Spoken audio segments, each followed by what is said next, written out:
When the unexpected plunges us into a life and death emergency, sometimes only our own inner strength can keep us alive. I'm William Shatner. Tonight, 2 stories of courage against all odds on Rescue 911.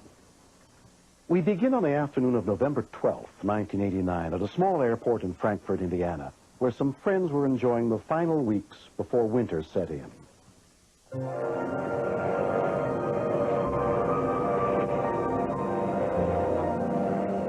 When you leave the door, every cell of your body is focused on what you're doing.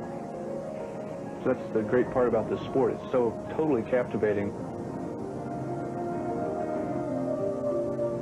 Having performed at many skydiving exhibitions, Mark Slater and his friend Steve Kivett were rehearsing a stunt known as an intentional cutaway. On this particular day, we were using a very small 12-foot parachute. Never was it intended for carrying a man. If you hang a man under this parachute, he's going to hit the ground at 50 to 60 miles an hour. Now, one more time, on the exit. So I explained to him, here's the way it's packed. I want you to hold it between your hands, twist out into the airflow, and put it behind your head. With both hands up, toss it. After riding the small cargo chute for a while, Steve would then cut it away so he could release his main chute. We decided to do this jump from 8,000 feet. The higher you are, the safer you are, because the more time you have to deal with an emergency.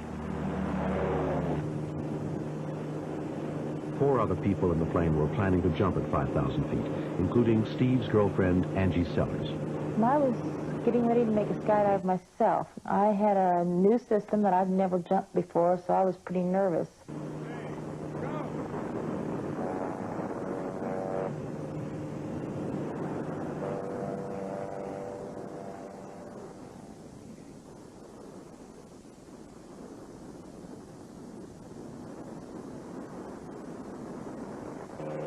Mark planned to take still photos of Steve during the jump using a helmet camera. We're excited about this. This is going to be a fun, a very unusual, wild and crazy skydive, and we're both looking forward to it.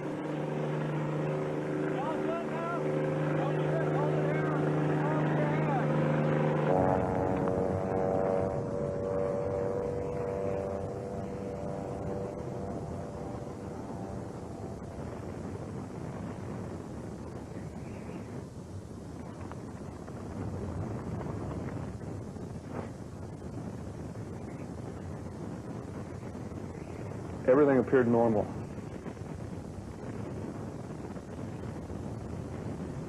But as I passed him and began to deploy my main parachute, I noticed that the 12-foot, or the small parachute, was much higher above his head than it should have been.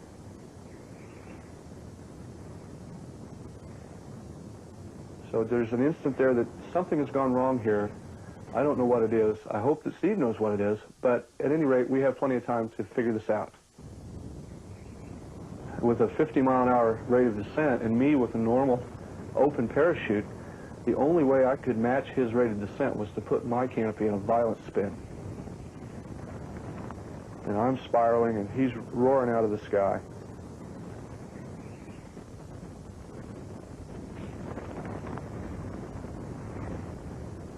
Every time I would slow down my spin, he would get further and further away. Mark kept expecting Steve to cut away the small chute so he could open his main one, but he never did.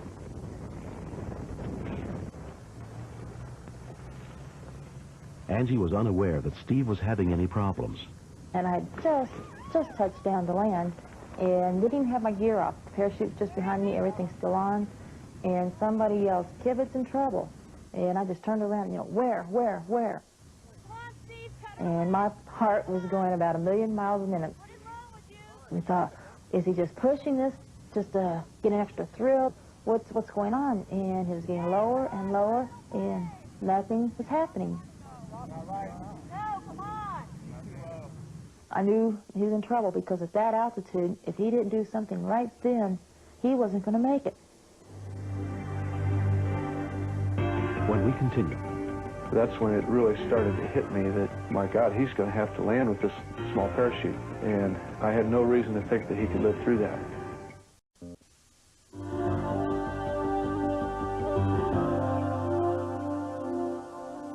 when the lines of Steve Kivett's parachutes became entangled during a practice stunt dive, it became impossible for him to cut away a small chute and open his main one.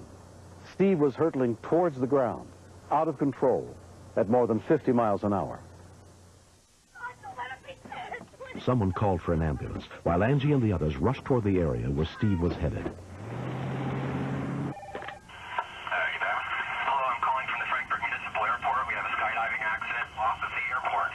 We believe There was no way of knowing exactly where Steve would land, but the Frankfort Fire Department immediately dispatched rescue units toward the airport. Nielsen's barn, east of the airport on Route 28. After the top two-thirds of the skydive has gone by and nothing has changed, I'm now hoping that he finds some way to get his reserve out. That has to be the next option.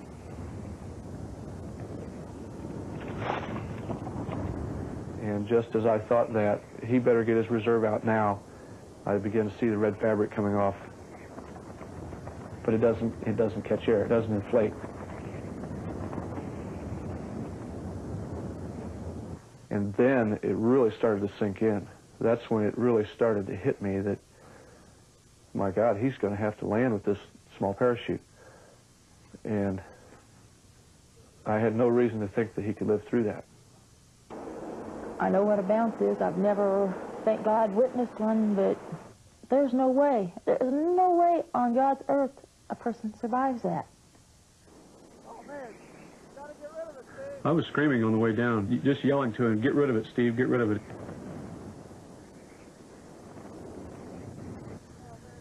At a car dealership down below, Ken Peters had just happened to stop by to look around, even though the lot was closed. I began to hear voices, but I couldn't really tell audibly what they were saying. So I looked from side to side, couldn't see anybody, but then I just happened to glance up, and I could see two parachutists. The one, judging from the size of the parachute that he was coming down on, he was really in trouble.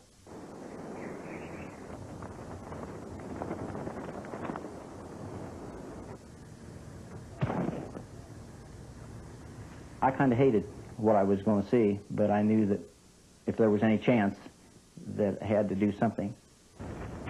I have another 20, 30 seconds to spiral down, during which time I'm thinking, what am I going to find? When I get to him, what am I going to see? Am I going to see my best buddy in a crumpled heap? Is he all right? Is he alive? Is he breathing? Don't move. I said, you get out to the highway and tell the ambulance where to turn. Great. The ambulance has been called. Get out on the highway and tell them where to turn in so they can find us. Steve. When I got to him, I can't believe it, but he's alive. Keep breathing, buddy. Help son. I started yelling, Steve, stay with me. Work on it. Fight it, brother. Stay with me.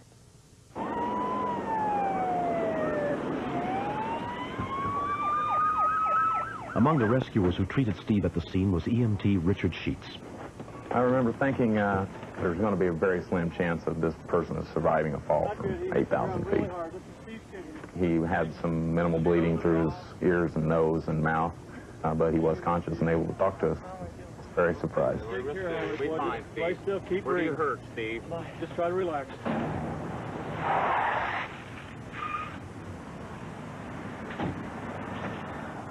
Angie and the others spotted the flashing lights of the emergency vehicles at the car lot.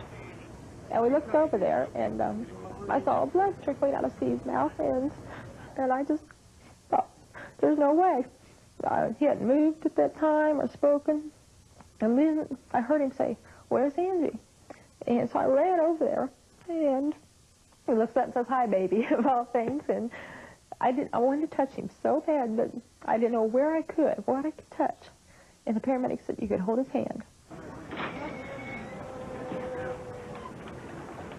Steve was rushed to Clinton County Hospital, where he was examined by Dr. Janine Milet.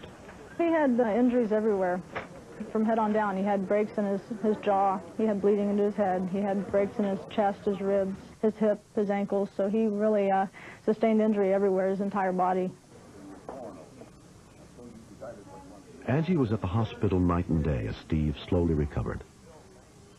He still faced months of grueling physical therapy, but after 6 weeks, he was released from the hospital. The emergency personnel that brought him in were key in making sure that this gentleman survived. One thing it probably did teach me was how much a body could take and still survive. I was very surprised. How high you want to go? I'm going it. I have thought I was going to die before, but I was never as definite sure as this time. I jumped out of the plane, everything seemed pretty much normal.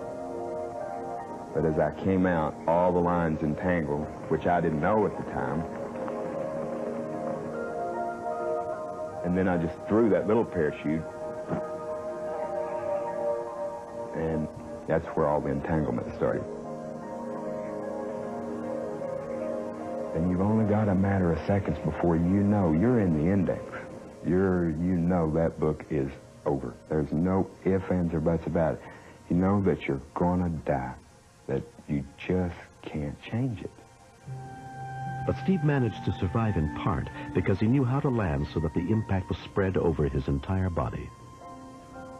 And I thought, you're hurt, but you are alive. I kept thinking, I cannot believe I have lived through this.